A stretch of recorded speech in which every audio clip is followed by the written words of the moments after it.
Hello everyone, CGPSC ABCD में आप सभी का फिर से एक बार स्वागत है। इस वीडियो के अंदर हम महिला पर्यवेक्षक जो 2022 में एग्ज़ाम हुआ था उसमें रीजनिंग के जो क्वेश्चंस आए थे उन सारे प्रश्नों का हम हल को देखेंगे। ठीक है, इससे पहले मैंने 2 वीडियो डाला है जिसमें महिला पर्यवेक्षक 2022 में आने वाले जो मैथ्स के क्वेश्चंस थे, ठीक है, मैथ्स के सारे क्वेश्चंस का सॉल्यूशन मैंने डाला है। तो अगर आप अभी तक नहीं देखें तो एक बार आप जरूर जाके देखें एग्ज़ाम में जाने से पहले। ठीक है, तो इस वीडियो के अंदर हम रीजनिंग के जितने भी प्रश्न आए थे उसको सॉल्व करने की कोशिश करेंगे और उसी के अकॉर्डिंग आपको जो महिला पर्यवेक्षक 2023 का जो एग्ज़ाम होने वाला है इसी मंथ के लास्ट में, उसके लिए आप तैयारी करके जाएं कि इन टॉपिक से आपसे क्वेश्चन छूटना नहीं चाहिए। ठीक है, बस इसी दृष्टिकोण से मैं इस वीडियो को लेकर आया हूँ कि आप एग्ज़ाम में जाने से पहले इन सारे टॉपिक्स को एक बार ज़रूर जाके देखें। ठीक है, और आज एक्चुअली क्या है कि जो श्रम विभाग का जो एग्ज़ाम हुआ था उसका रिजल्ट भी अनाउंस हो गया है, तो आप लोग अब ज़रूर जाके मैच कर लें। तो मेरी एक स्टूडेंट है जो इस चैनल से पढ़ी थी जिसका नाम है अंजू साहू। ठीक है, अंजू साहू, उनका सिलेक्शन हुआ है, उनका रैंक 26 आया है ओवरऑल, तो उनका सिलेक्शन फाइनली हो ही जाएगा, तो मैं उनको बहुत बहुत बधाई देना चाहता हूँ। ठीक है, तो चलिए हम लेट ना करते हुए हम अपने वीडियो की शुरुआत करते हैं और कोशिश करूंगा कि आप सभी भी अच्छे से पढ़ाई करेंगे और आने वाले जो भी भविष्य के एग्ज़ाम्स हैं उसमें एक ना एक पद अपने लिए ज़रूर हासिल करेंगे। ठीक है ना, चलिए अब हम बढ़ते हैं प्रश्नों की ओर। तो जो पहला प्रश्न है रीजनिंग का जो आया हुआ था कि दिए गए अभिव्यक्ति मतलब एक्सप्रेशंस, ठीक है, में प्रतीक के अनुसार दिए गए कौन सा निष्कर्ष सही है। देखिए, जो ए है, ए के लिए सिंबल ऐसा कुछ है। ठीक है, जहाँ पर ए होगा उसका मतलब होता है, ये वाला साइन का मतलब क्या है कि बड़ा नहीं है, क्योंकि अगर ये साइन होता तो बड़ा होता। अगर मैं लिखता हूँ ए, इधर लिखता हूँ मतलब ए बड़ा है इधर वाले से, अगर क्रॉस कर दिया उसको मतलब बड़ा नहीं है। बी जो है बड़ा है तो बड़े का सिंबल हो गया। सी बराबर नहीं है, सी जो है बराबर नहीं को रिप्रेजेंट कर रहा है। डी बराबर को रिप्रेजेंट कर रहा है। ई छोटा नहीं है को रिप्रेजेंट कर रहा है और एफ छोटा है को रिप्रेजेंट कर रहा है। ठीक है, तो ये ए बी सी डी के फॉर्म में जो सिंबल है उनको रिप्रेजेंट किया गया है। ठीक है, तो अब यहाँ पे हमारे पास क्या है, ए ई बी है। ठीक है, तो ए ई बी का क्या मतलब है, तो इसको हम लिख लेते हैं। देखिए ई क्या है हमारे लिए, ई जो है ये छोटा नहीं है का सिंबल, मतलब हम इसको ऐसा कह सकते हैं कि ई छोटा नहीं है बी से, इसका मतलब ई हो गया, ये हो गया। ठीक है, क्योंकि ई का मतलब तो यही बता रहा है कि ई छोटा नहीं है का सिंबल है। फिर दूसरा यहाँ पे इसको तो हमने लिखा, यहाँ पे बी ई सी लिखा हुआ है, बी ई सी। अब फिर से ई का मतलब तो यही है, छोटा नहीं है का मतलब यहाँ पे ये भी समझ में आ रहा है कि बी छोटा नहीं है सी से। मतलब यहाँ पे जो दो एक्सप्रेशन दिया गया है उसका मतलब ये हो गया कि ए छोटा नहीं है बी से और बी छोटा नहीं है सी से।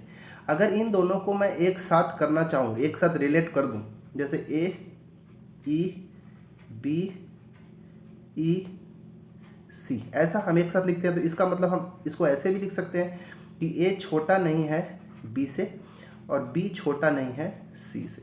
ये इन दोनों एक्सप्रेशन का मतलब यही है अगर हम इन दोनों को कंबाइन करते हैं तो। अब यहाँ पे इन सब का क्या मतलब हो जाएगा, क्या मीनिंग निकलेगा, आप बताइए कौन सा जो है, क्योंकि ए और सी, ए और एफ, सी और ए, सी और बी में रिलेशन बताया। तो अब यहाँ से ऑप्शन से हम पकड़ सकते हैं कि क्या बोला है, ए ई सी। ठीक है, देखते हैं ए ई सी, इसका हम क्या मतलब निकालेंगे कि ए छोटा नहीं है सी से। देखिए यहाँ पे ई का मतलब क्या है, छोटा नहीं है, तो हम इसको ए ई सी को क्या लिख दिए कि ए छोटा नहीं है सी से। ठीक है, दूसरा जो ऑप्शन नंबर बी है, हम बाद में ऑप्शन को मैच करेंगे। ठीक है, दूसरा ऑप्शन है ए एफ सी, इसका मतलब क्या हुआ, ए एफ क्या है, एफ जो है छोटा है, ए छोटा है सी से, दूसरा ऑप्शन हो गया। तीसरा ऑप्शन है सी बी ए। ठीक है, सी बी ए, इसका क्या मतलब है देखते हैं। तो सी बी का क्या मतलब है, सी बड़ा है ए से, सी बड़ा है ए से, ऐसा कुछ। और चौथा ऑप्शन है सी बी बी। ठीक है, सी बी बी।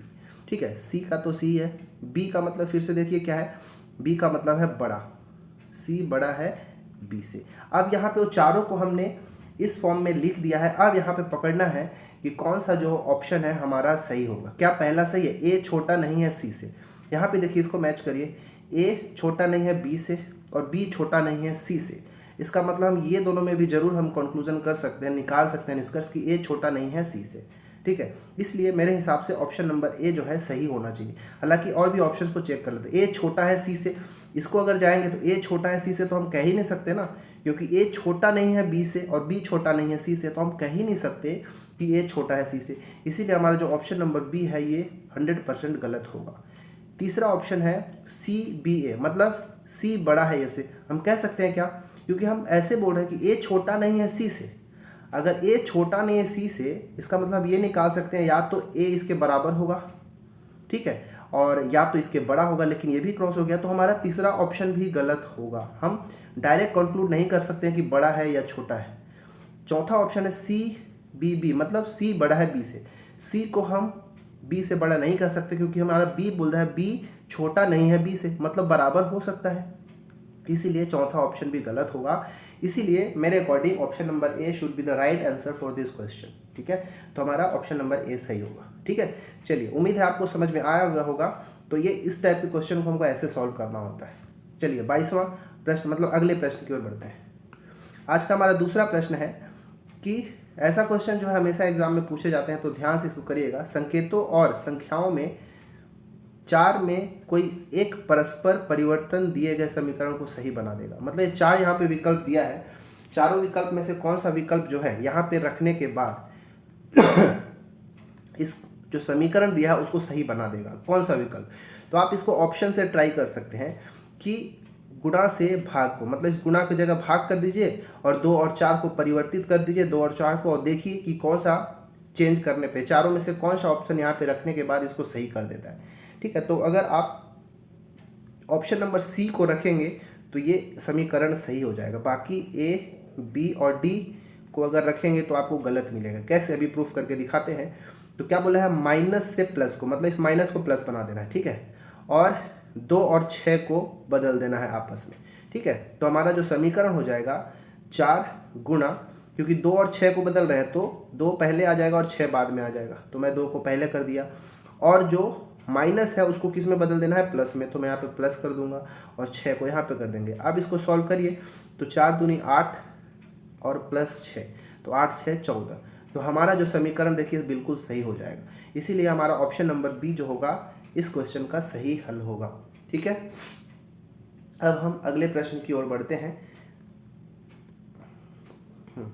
अगला प्रश्न है हमारा कि इस टाइप का मैं एक वीडियो जो है डाइस वाला कवर किया हूँ, तो आप अगर नहीं देखें हैं तो आप जाके वीडियो में प्लेलिस्ट में रीजनिंग वाला जो प्लेलिस्ट है, ठीक है, उसमें जाके आप देख सकते हैं। ठीक है, अब इस टाइप के क्वेश्चन को कैसे सॉल्व करना है ध्यान से देखिए। यहाँ पे अनफोल्ड किया हुआ हमारा डाइस, ओपन डाइस दिया हुआ है। इस डाइस को क्लोज करने के बाद कौन कौन सा डाइस इसमें से बनाया जा सकता है, और एक ऐसा चारों में से है जो नहीं बनाया जा सकता, जो गलत तरीके से बनाया गया है, तो उसी को हमको खोजना है। ठीक है, तो देखिए इसका फंडा ये होता है, जब भी आपको ओपन डाइस दिया हो तो याद रखिएगा कि जो पहला और जो तीसरा, ठीक है, पहला और तीसरा जो बॉक्स होगा, ठीक है, जो फलक होगा ये एक दूसरे के विपरीत वाला होगा। जैसे ए और सी एक दूसरे के विपरीत फलक पर होंगे, इसी तरह डी और एफ जो होगा एक दूसरे के विपरीत फलक पर होगा। तो कौन कौन सा हमने देखा कि ए और सी एक दूसरे के विपरीत फलक पर है, डी और एफ एक दूसरे के विपरीत फलक पर है। ठीक है, और तीसरा है, बच गया क्या, बी और ई। बी भी देखेंगे तो 1 2 3 तीसरे नंबर पे आ रहा है, मतलब हम कह सकते हैं कि बी और ई एक दूसरे के विपरीत फलक पर है। ठीक है, मतलब कहने का कि ए के पीछे सी होगा या सी के पीछे ए होगा, डी के पीछे एफ होगा या एफ के पीछे डी होगा, बी के पीछे ई या फिर कह लीजिए कि ई के पीछे बी होगा। इसका मतलब ये हो गया। अब जो कुछ पीछे है वो कभी भी उसके बगल में नहीं आ सकता, याद रखिएगा। जो कुछ, जैसे एफ के पीछे डी होगा, एफ के पीछे डी होगा, तो डी कभी भी इसके एफ के बगल में देखने को नहीं मिलेगा, याद रखिएगा। तो उसी तरह से हम एलिमिनेट करते हैं। तो देखिए पहला ऑप्शन में हम वही चेक करेंगे क्या बगल वाला, पीछे वाला बगल में तो नहीं दे दिया है। तो देखिए ए, यहाँ पे देखिए सी है, तो सी के पीछे क्या होगा, ए होगा, तो ए अगल बगल में नहीं दिया है, मतलब ये बनाया जा सकता है। देखिए डी के पीछे एफ है, लेकिन डी दिया हुआ तो एफ इसके अगल बगल में नहीं दिया, इसके पीछे ही छुपा हुआ है। तो बिल्कुल बनाया जा सकता है। इसके बाद बी और ई एक साथ भी नहीं दिख रहा है, मतलब ये वाला पॉसिबल है। ठीक है, पहला जो है बनाया जा सकता है, हम नहीं बनाया जा सकता उसको पता करना है। बी में जाएंगे तो ए डी ई तीनों एक एक साइड वाला ही दिया है, इसके विपरीत वाला नहीं दिया है, मतलब ये भी बनाया जा सकता है। सी में अगर जाएंगे तो देखिए बी सी ई, देखिए बी और ई एक दूसरे के विपरीत में होना चाहिए, लेकिन बी और ई दोनों के दोनों अगल बगल में दे दिया है, इसीलिए ये ऑप्शन नंबर जो सी है इसी को नहीं बनाया जा सकता। यही हमारा सही आंसर होगा, बाकी ये वाला भी बनाया जा सकता है। ठीक है, तो हमारा ऑप्शन नंबर सी जो है राइट आंसर होगा। ठीक है, चलिए अब अगला प्रश्न की ओर बढ़ते हैं। अगला प्रश्न है कि इसमें दिए गए आकृति में घनों की संख्या बताना है कि how many cubes are there in the given figure. इसमें टोटल कितने क्यूब, कितने घन दिए गए हैं वो पता करना है। अब देखिए घनों की संख्या कैसे गिनना है। अगर मान लेते हैं ये वाला, यहाँ पे देखिए आप इसको ध्यान से देखेंगे तो पता चलेगा कि कुछ घनों को काट कर हटा दिया गया है। तो हम एक काम करते हैं कि अगर ये नहीं हटाया हुआ होता, ठीक है, अगर इस घन को काट के इतने पार्ट को नहीं हटाया गया था तब कितने घन होते, तो अगर नहीं घटाया जाता तब कुल घनों की संख्या कितने होता, उसको निकालने के लिए हम क्या करेंगे।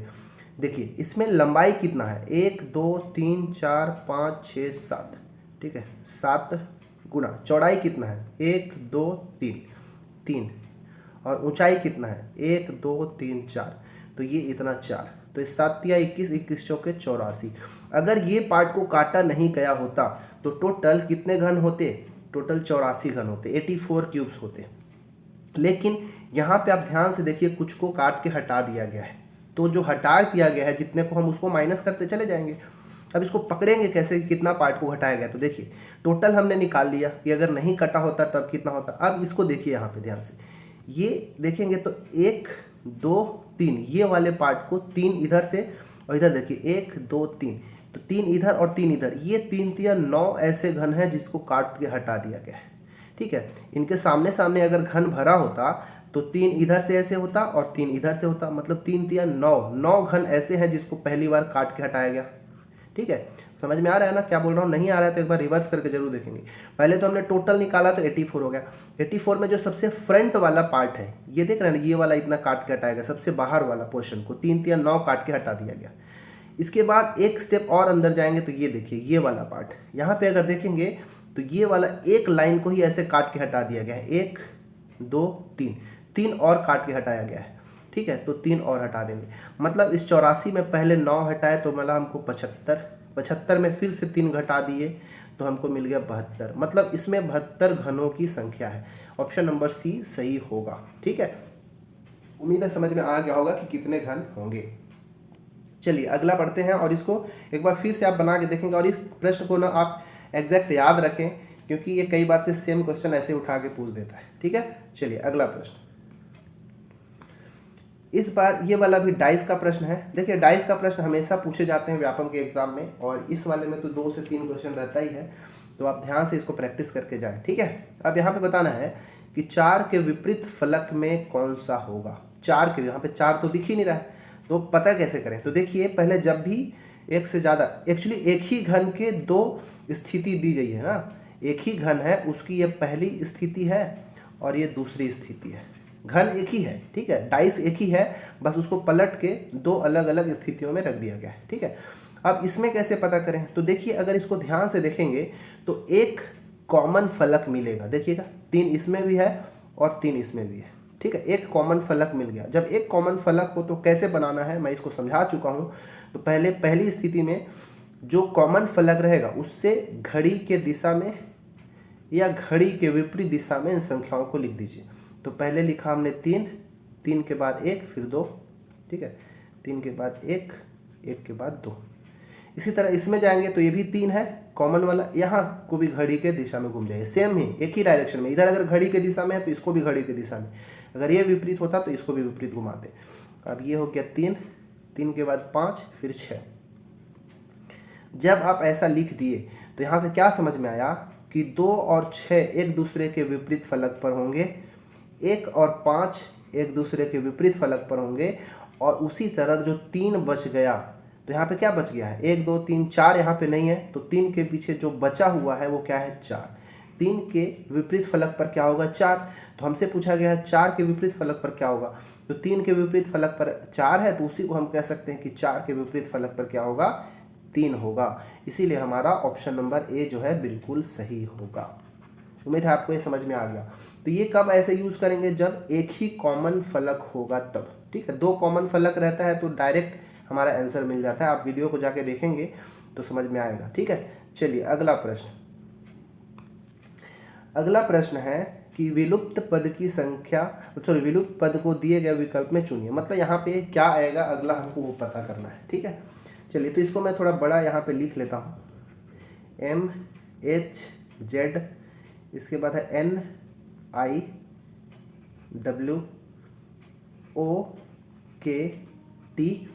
और PNQ और यहाँ पे 3 हमारा रह जाएगा, ठीक है। अब देखिए अगर कुछ समझ में ना आए कि क्या करना है तो सबसे पहले इन सब का नंबरिंग लिख दिया करिए, तो आपको समझ में आ जाएगा, ठीक है। तो M का क्या होता है 13, H का 8, Z का 26, ठीक है।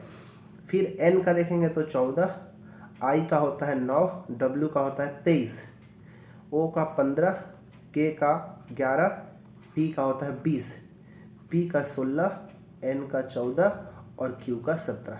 अब आपको समझ में आ रहा होगा देखिए ध्यान से क्या करना है। तो ये देखिए 13 के बाद ये पहला हो गया 14 के बाद ये हो गया हमारा 15 के बाद ये 16, तो 16 के बाद क्या होगा, 16 के बाद ये वाला पार्ट होगा, क्या होगा 17 होगा, और 17 पर क्या आता है Q आता है, ठीक है। तो ऑप्शन में देखिए Q कहाँ है, यहाँ है, यहाँ नहीं है, तो ये वाला ऑप्शन हमारा ऐसे ही गलत हो जाएगा, ठीक है। अब आगे पकड़ते हैं, इसमें देखिए 8 के बाद 9, ठीक है। इसको ऐसे पकड़ते जाना है भाई कि क्या क्या कर सकते हैं, ठीक है। तो देखिए क्या करते हैं, H के बाद हो गया I, ठीक है। H के 8 के बाद हो गया 9, मतलब 1 जोड़े तब हुआ, ठीक है। यहाँ पे +1 किए, 8 को 1 जोड़े तो 9 हो गया। इसके बाद यहाँ पे देखिए K कितना है 11 है, मतलब इस 9 में 2 जोड़े तब जाके 11 आ गया। फिर K के बाद यहाँ पे जाके देख रहे हैं तो ये है N, ठीक है 11, इसके बाद 14, मतलब यहाँ पे हम 3 जोड़े तब जाके 14 आया। मतलब अगली बार पक्का 4 जोड़ना होगा, तो यहाँ पे क्या जोड़ने पर आएगा, तो यहाँ पे आपको प्लस का 4 जोड़ना पड़ेगा। तो 14 और 4 18, ठीक है 18 होगा यहाँ पे, और 18 पर क्या आता है R आता है, तो यहाँ पे हो जाएगा R।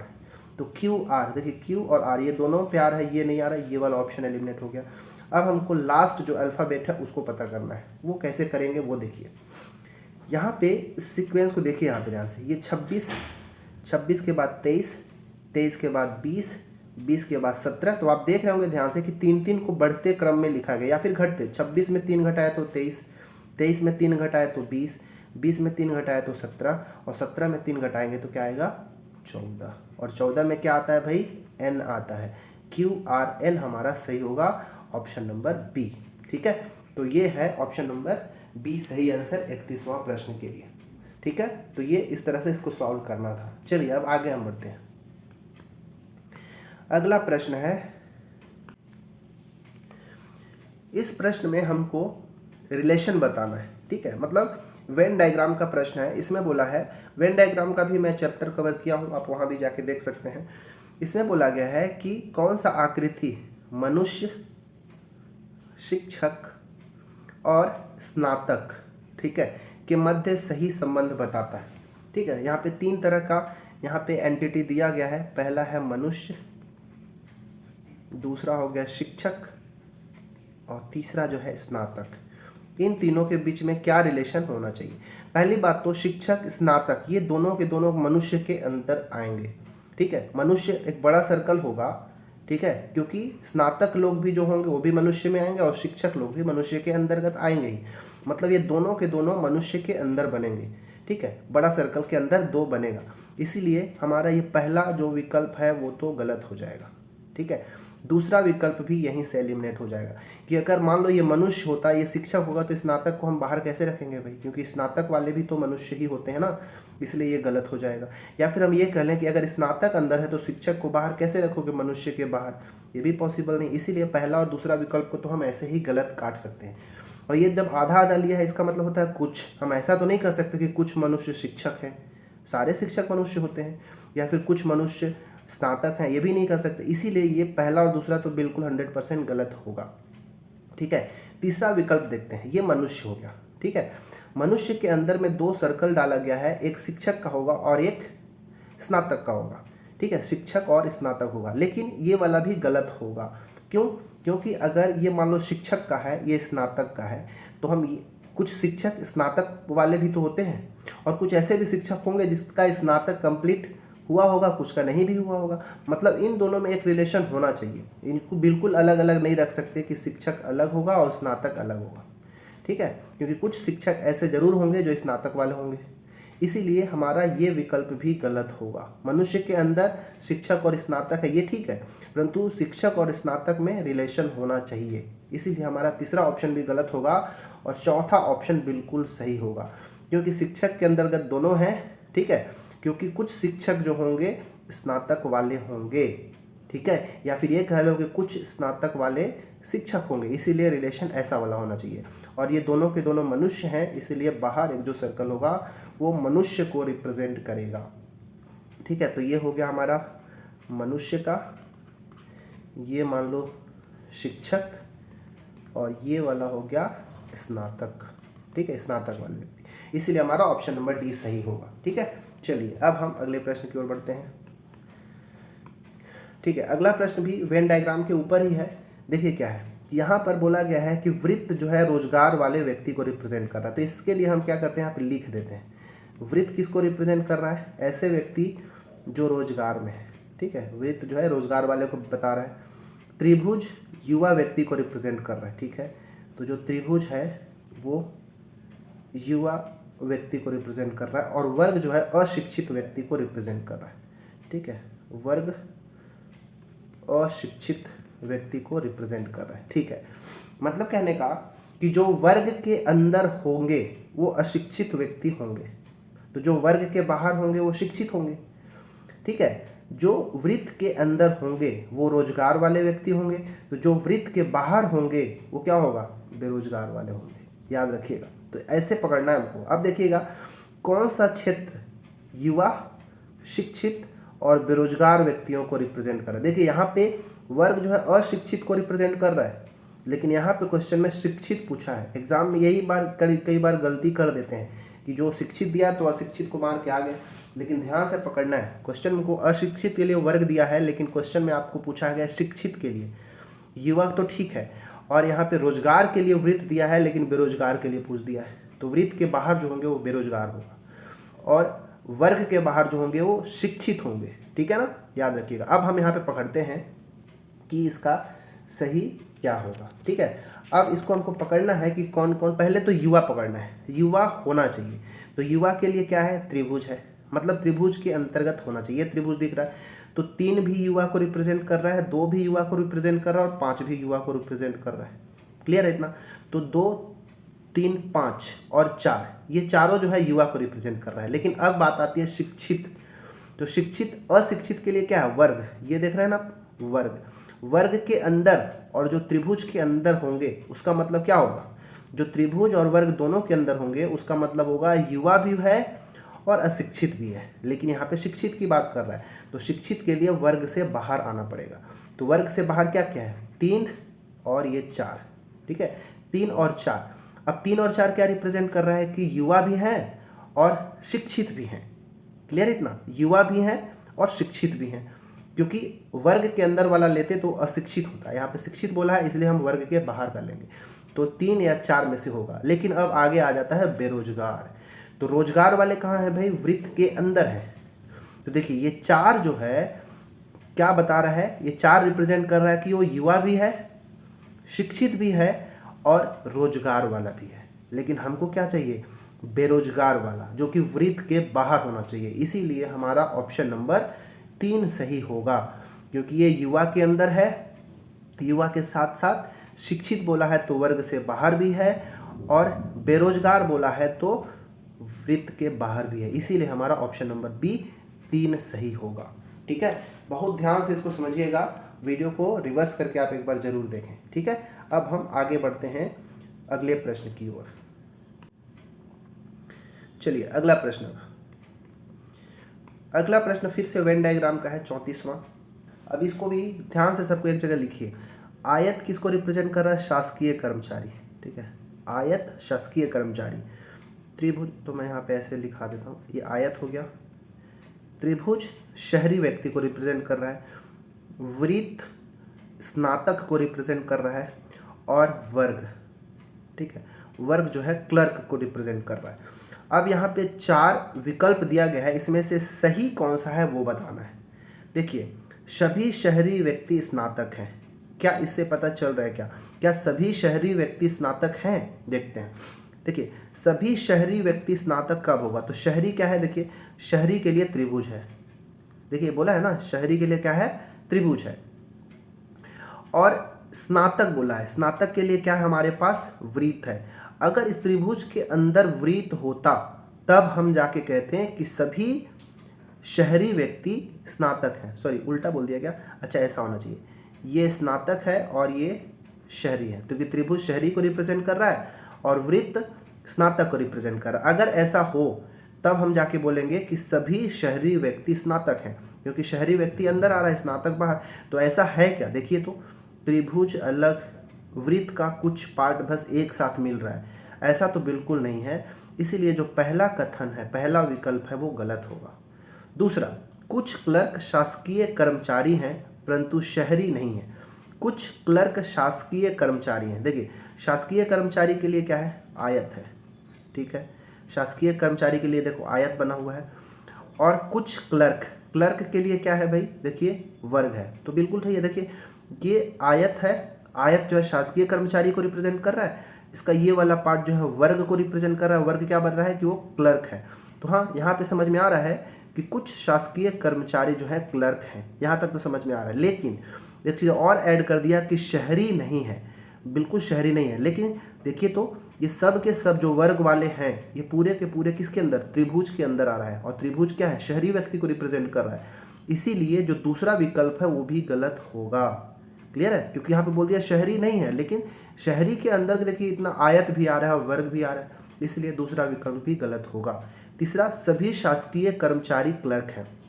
देखिए, क्लर्क को रिप्रेजेंट क्या कर रहा है भाई? ये वर्ग रिप्रेजेंट कर रहा है, ठीक है। और सभी शासकीय कर्मचारी, शासकीय कर्मचारी को रिप्रेजेंट कौन कर रहा है? आयत। देखिए, तो क्या सारे आयत जो है क्या इस वर्ग के अंदर है? क्या नहीं है ना, इसीलिए ये तो गलत हो जाएगा। तभी वो पॉसिबल होता जब सभी ये पूरे वर्ग के अंदर आयत आ जाता, लेकिन ऐसा तो है नहीं, इसीलिए गलत हो जाएगा। अब चौथा ऑप्शन, कुछ शहरी व्यक्ति स्नातक नहीं है। देखिए, शहरी व्यक्ति कहाँ है? त्रिभुज के अंदर, ठीक है। स्नातक क्या रिप्रेजेंट कर रहा है? वृत्त को। तो देखिए, ये वाला पार्ट जो 10 लिखा हुआ है, ये 10 वाला पार्ट ऐसा है जो स्नातक। देखिए, कुछ शहरी व्यक्ति कहाँ है? शहरी व्यक्ति को क्या रिप्रेजेंट कर रहा है? ये सर्कल रिप्रेजेंट कर रहा है ना, सॉरी, शहरी व्यक्ति को इस त्रिभुज रिप्रेजेंट कर रहा है। और स्नातक को कौन सा रिप्रेजेंट कर रहा है? वृत्त रिप्रेजेंट कर रहा है। तो बिल्कुल सही है ना, क्योंकि कुछ शहरी व्यक्ति स्नातक नहीं है। तो देखिए, जो 5, 6, 11, 4 ये सब जो है 5, 6, 11, 4 ये शहरी के अंदर भी आ रहे हैं और स्नातक के अंतर्गत भी आ रहे हैं। तो 5, 6, 11, 4 जो है ऐसे शहरी व्यक्ति हैं जो स्नातक हैं। लेकिन 9, 8, 7, 2, 3 ऐसे व्यक्ति हैं जो शहरी तो है परंतु स्नातक नहीं है। मतलब ये चौथा जो हमारा डी विकल्प है वो बिल्कुल सही होगा। ठीक है, उम्मीद है आपको समझ में आ गया होगा। नहीं आया होगा तो एक बार पीछे जाके रिवर्स करके बारीकी से इस क्वेश्चन को समझने की कोशिश करें। ठीक है, चलिए अगला प्रश्न। अब अगला जो यहाँ पे वृत्त को त्रिभुज गिनने का 2 प्रश्न दिया हुआ है, तो चलिए इसको हम गिनते हैं। कैसे गिना जाएगा उसको ध्यान से देखिएगा। पहले वाले में जो 47 का क्वेश्चन है इसमें वृत्त गिनना है। तो इसको गिनने से पहले एक चीज़ समझिए, जब भी कभी भी आपको ऐसा फिगर देखने को मिले, ठीक है, तो गिनते मत रहिएगा, इसमें चुपचाप उठा के रख दीजिए कि 3 त्रिभुज इसके अंतर्गत है। क्लियर है, बस इतना में काम हो जाएगा। तो आप यहाँ पे अगर ध्यान से देखें तो एक ऐसा ही फिगर बना हुआ है, ठीक है, तो इसके अंतर्गत देखिए 3 हो जाएगा, तो मैं 3 लिख देता हूँ। फिर इसी को थोड़ा और आगे बढ़ाइए तो एक लाइन आपको ऐसे दिख रहा है पूरा ये कंप्लीट करके, और इसमें भी ऐसे एक लाइन खींच दिया है, तो ये बड़ा वाले में भी 3 फिगर बनेगा, मतलब 3 त्रिभुज बनेगा, तो ये भी 3 हो गया। इसी तरह इधर वाले में पलट दीजिए, यहाँ पर देखिए एक ऐसा बना हुआ है, तो इसमें भी 3 त्रिभुज बनेगा, तो 3 लिख दिए। फिर से ये वाला पार्ट में चले जाइए, ये बड़े वाले में, ठीक है, और इसको भी यहाँ पे बीच से लाइन खींचा गया तो फिर से 3 फिगर बन गया। तो यहाँ पे देखेंगे तो 3 चौको 12 फिगर तो हमको ऐसी मोटा मोटी दिख गया, ठीक है, 3 चौको 12 फिगर हमको दिख गया। अब आगे और पकड़िए कहाँ से मिलेगा, तो आगे के लिए हमको ध्यान से देखिए, अभी तक जो हमने फिगर देखा इसमें हम इस वाले फिगर को, इस वाले त्रिभुज को काउंट हमने नहीं किया है। ये बड़ा वाला जो दिख रहा है ना, ये जो मैं यहाँ पे जिसके ऊपर घुमा रहा हूँ, इसको हमने काउंट नहीं किया है।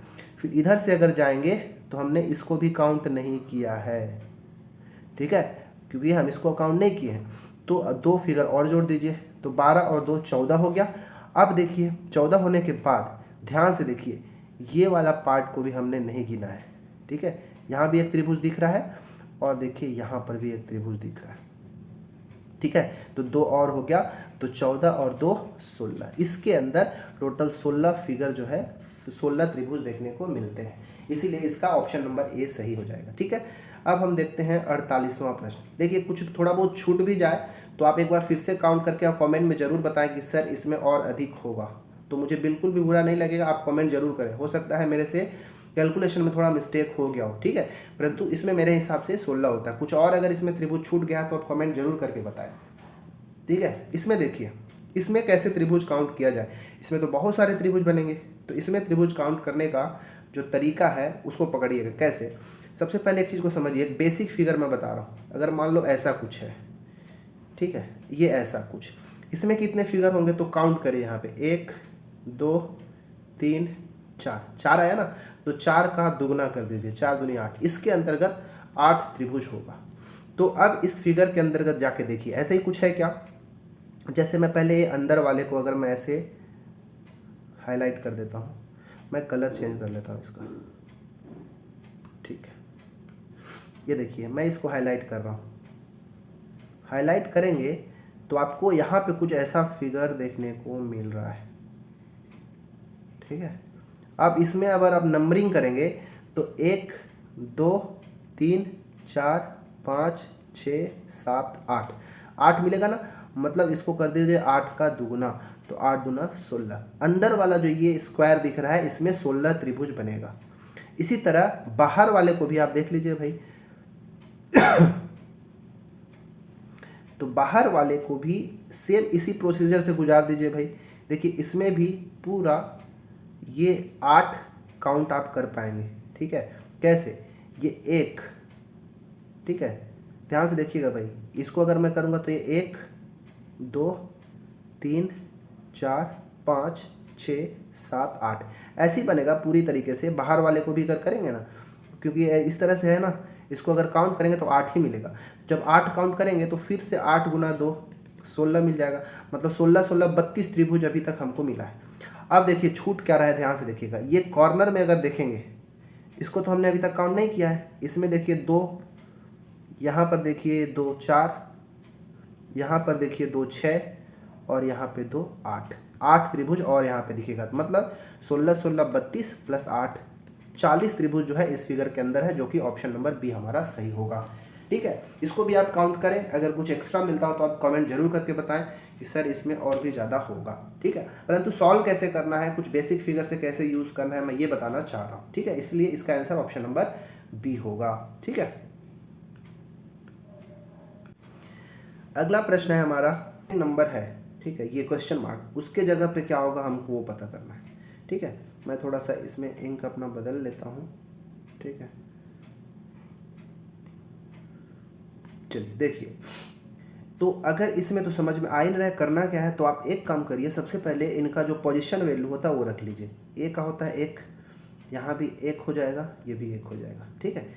एच का होता है 8, आई का 9, जे का 10, ठीक है। ई का होता है 5, एन का होता है 14। अब यहाँ पे क्वेश्चन मार्क में क्या होगा हमको बताना है, ठीक है। तो इसको क्या करना होगा वो देखिएगा, ठीक है। बहुत सारे लोग शायद नहीं बना होगा, परंतु मुझे जो यहाँ पे पैटर्न समझ में आया वो देखिएगा क्या समझ में आया। यहाँ पर है ये 1, ठीक है, यहाँ पे है 8, तो इस 1 में जब हमने 8 को जोड़ा, ठीक है, इस 1 में जब हमने 8 को जोड़ा तो हमको क्या मिला, 9 मिला, नीचे वाला मिला, ठीक है। ये दोनों को जोड़ा, डायगोनली हमने जोड़ा, तो 1 और 8 9, तो 9 यहाँ पे हो गया। इसी तरह जब हमने इस वाले 1 को जोड़ा इस 9 के साथ, तो तब हमको क्या मिला, 9 और 1 10, नीचे वाला आ गया। इसी तरह हमको क्या करना है कि ये 9 और इस 5 को हमने जोड़ा, ठीक है, इस 9 और 5 को जोड़ा तो 9 और 5 14, नीचे वाला मिल गया, ये वाला मिल गया। इसी तरह जब हम इस 10 और इस 14 को जोड़ेंगे तो 10 और 14 कितना होता है, 24, और 24 पर कौन सा अल्फ़ाबेट होता है, वो होता है x। इसीलिए हमारा ऑप्शन नंबर जो बी होगा वो सही आंसर होगा। ठीक है, किसी का कुछ और आ रहा होगा तो इसका कमेंट करके ज़रूर बताएं कि सर इसका आंसर ये होगा, परंतु मुझे यहाँ पे जो पैटर्न यहाँ पे नज़र आया वो यही आया। ठीक है, चलिए अगला प्रश्न देखते हैं। अगला प्रश्न है विलुप्त पद ज्ञात करना। ठीक है, देखिए मिसिंग नंबर वाले क्वेश्चन आपको हमेशा देखने को मिलेंगे, इसलिए आप ज़रूर प्रैक्टिस करके जाएं। ठीक है, अब इसको कैसे किया जाए तो इसके लिए देखिएगा तरीका क्या है। यहाँ पे देखिए ये 6 है और ये 8 है। ठीक है, तो 6 और 8 का गुणा करना है। ठीक है, ऐसे ही फॉलो करना है सभी पैटर्न में। तो 6 और 8 का गुणा करेंगे, 6 और 8 का गुणा और बटे में 4 से भाग दे दीजिए। तो ये देखिए 4 दूनी 8, तो कितना मिल गया, 6 8 48, 48 को अगर 4 से भाग देंगे तो 6 दूनी कितना हो जाएगा, 12 आ जाएगा। तो देखिए यहाँ पे 12 आ गया है। इसी तरह 3 और 24 का गुणा करिए, तो 3 और 24 का गुणा होता है 72। इस 72 को भी 4 से ही भाग देना है, तो 4 6 24 और 6 3 18। तो देखिए यहाँ पे बीच में 18 हो गया है। बस यही रूल अब यहाँ पे भी पैटर्न फॉलो होगा कि 18 और 36 का गुणा करिए और 4 से भाग दीजिए, तो 4 9 36 हो गया और 18 9 162। हमारा ऑप्शन नंबर डी जो है सही आंसर हो जाएगा। ठीक है, चलिए अगला प्रश्न। अगला प्रश्न है कि विषमता को पहचानिए। ऑड वन आउट वाला क्वेश्चन है कि इसमें जो ऑड वाला जो हमारा ऑप्शन है उसको सेलेक्ट करना है कि कौन सा हमारा ऑड वाला है। ठीक है, चलिए इसको कैसे किया जाए। तो इसको करने के लिए फिर से आप क्या करें, सबका प्लेस वैल्यू को आप एक जगह रख दीजिए। ठीक है, कैसे रखना है वो देखिए। सी का क्या होता है, मैं यहाँ पे रखता हूँ। सी का क्या होता है 3, सी का 3 और पी का होता है 16, तो रख दिया हमने। जी का होता है 7 और एल का होता है कितना, 12। इस तरह आई का 9 और जे का होता है 10। यहाँ पर गए तो एच का 8 और जे का होता है 10। हमने ऐसे रखा, रखने पर यहाँ पे मुझे जो समझ में आया वो क्या समझ में आया कि 16 और 3 को आप जब जोड़ते हैं तो आपको मिलता है 19, 7 और 12 को आप जोड़ते हैं तो मिलता है 19, 9 और 10 को आप जब जोड़ते हैं तो मिलता है 19। लेकिन ये डी वाला ऑप्शन जो है जिसको 8 और 10 को जोड़ते हैं तो मिलता है 18, 19 नहीं मिलता है। इसीलिए हमारा जो ऑप्शन नंबर डी होगा यही वाला जो है विषम होगा, ऑड होगा। इसीलिए हमारा ऑप्शन नंबर डी सही आंसर हो जाएगा। ठीक है, इसके बाद 57 नंबर का जो प्रश्न दिख रहा है उसका क्या होगा। इसमें भी विषम संख्यात्मक युग्म को पहचानना है। तो इसके लिए मैं इसका भी कमेंट करके ज़रूर बताएं किसी का अगर कुछ और आंसर आ रहा होगा तो। बट मुझे लगा कि 320 को जब 8 से भाग देंगे तो आपको मिलेगा 40। 7 से अगर 441 को अगर आप भाग देते हैं तो आपको मिलेगा 63। 9 से 243 को अगर आप भाग देते हैं तो 9 दूनी 18 और 9 से 63 27 मिलता है। 6 से 18 को भाग देंगे तो 18 6 118 मिलता है। सब के सब डिवाइड हो जा रहे हैं, बस डिफरेंस मतलब अलग कौन सा, ये 441 जो है यही मुझे लगता है कि एक अलग बना रहा है, क्योंकि एक स्क्वायर नंबर है जो कि 21 का स्क्वायर होता है 441। बाकी ये सब जो है कोई भी ए सी डी में कोई ऐसा जो नहीं है जो वर्ग होता हो, स्क्वायर होता हो। इसीलिए ऑप्शन नंबर बी मेरे हिसाब से सही होना चाहिए। ठीक है, किसी का कुछ और भी आ रहा हो तो आप एक बार कमेंट जरूर करें। ठीक है, चलिए 58 नंबर के प्रश्न देखते हैं। 58वां प्रश्न है कि गलत पद को ज्ञात करिए कि इसमें से कौन सा जो है गलत है। 445, तो मैं इसको एक बार लिखता हूँ यहाँ पे बड़े फॉर्म में, बड़े करके। 445, 221, 109, 46, 25, 11 और 4। इसमें से हमको बताना है कि ये सब सीक्वेंस में है या फिर कोई ऐसा भी टर्म है जो गलत दिया हुआ है। तो कैसे पकड़े इसको, तो चलिए इसको हम इधर राइट टू लेफ्ट इसको सॉल्व करते जाएंगे। तो देखिए जब मैं 4 में दुगना करके, 4 का दुगना करके जब 3 जोड़ता हूँ तो 4 दूनी 8 और 3 11 मिलता है। ठीक है, तो ये दोनों सही है। आगे मैं गया तो जब 11 का दुगना करके 3 जोड़ता हूँ तो 11 दूनी 22 और 3 25 मिलता है, तो ये भी सही है, ये तीनों अभी तक सही है। अब आगे मैं चलता हूँ जब 25 का दुगना करके 3 जोड़ता हूँ तो 25 दूनी 50 और 3 53 होना चाहिए, ठीक है। लेकिन यहाँ पे दिया हुआ है 46, अर्थात यही वाला जो टर्म है वो हमारा गलत पद है। लेकिन आगे देखते हैं भाई क्या सही में फॉलो हो रहा है कि नहीं। अगर 53 होता तो 53 का दुगना करता और जब इसमें 3 जोड़ता तो 53 दूनी 106 और प्लस 3 109 आता, और 109 है भी, मतलब बिल्कुल 46 की जगह 53 होना चाहिए। इसीलिए हमारा ऑप्शन नंबर बी जो है वही गलत था। आगे भी देख सकते हैं आप कि 109 का दोगुना करके 3 जब जोड़ेंगे तो 218 प्लस 3 221 आएगा, और इसके बाद ये वाला भी आएगा। मतलब ऑप्शन नंबर बी जो है यही आंसर होगा, यही गलत पद है, ठीक है। चलिए अगला प्रश्न। तो ये हमारा जो एग्जाम में आया हुआ था, ये लास्ट प्रश्न है उसका। इसको बताना है कि विलुप्त अक्षर को ज्ञात कीजिए, मतलब यहाँ पर क्या होगा। तो मैं इसको भी सीक्वेंस में लिख लेता हूँ, I G E J H F K I G, ठीक है, ये निकालना है। 1 2 3 4 5 6 7 8 9, 1 2 3 4 5 6 7 8 9, ठीक है। अब देखिए यहाँ पर भी कुछ ऑर्डर समझ में आ नहीं रहा, तो हम क्या करते हैं, फिर से इसका प्लेस वैल्यू लिखते हैं। ये 9, जी का 7, ई का 5, जे का 10, एच का 8, एफ का 6, के का 11, आई का 9, जी का 7। अब देखते हैं कि क्या होता है। अब देखिए इसको कैसे करना है। अब देखिए इसको अगर हम ध्यान से देखें तो क्या समझ में आया कि 9 में जब 2 माइनस किए तो क्या मिला, 7 मिला। 7 में जब 2 माइनस किया तो क्या मिला, 5 मिला, ठीक है। यहाँ तक समझ में आ गया। अब यहाँ पे क्या हुआ, 5 के बाद 5 में जब हमने 5 जोड़ा प्लस 5 किया तब जाके 10 आया। फिर से यहाँ पे वही प्रोसीजर शुरू हो गया। इस 10 में हमने 2 माइनस किया तो 8, 8 में जब हमने 2 माइनस किया तो क्या मिला, 6 आ गया। फिर से देखिए इसके बाद फिर से यहाँ पे देखेंगे तो फिर से अगर 5 हमने जोड़ा तो 6 और 5 11, वापस से यहाँ पे क्या शुरू हो जाएगा, -2, ठीक है, -2, फिर से -2, मतलब 2 बार -2 करने के बाद एक बार 5 जोड़ना है। मतलब इस 7 में हमको अब क्या करना है, 5 जोड़ना पड़ेगा। तो 7 में 5 जोड़ेंगे तो क्या मिलेगा, 12, और 12 पर क्या आता है, 12 वाले पोजीशन पे आता है L। इस प्रकार हमारा जो विलुप्त पद है वो L होगा, हमारा ऑप्शन नंबर सी राइट हो जाएगा। तो इस प्रकार इस वीडियो के अंदर हमने महिला पर्यवेक्षक 2022 में जो रीजनिंग के क्वेश्चन आए थे उन सारे क्वेश्चन को सॉल्व हुआ। अगर कुछ क्वेश्चन छूट गया भी होगा, एक आध दो तो आप उसको सॉल्व करें, नहीं सॉल्व है तो कमेंट करके ज़रूर बताएं कि क्या होगा, ठीक है। और कुछ क्वेश्चन अगर लगता हो कि इसका आंसर कुछ और होगा तो वो भी कमेंट करके ज़रूर बताएं। बस इस वीडियो के अंदर इतना ही, मिलते हैं अगले वीडियो में, तब तक के लिए धन्यवाद।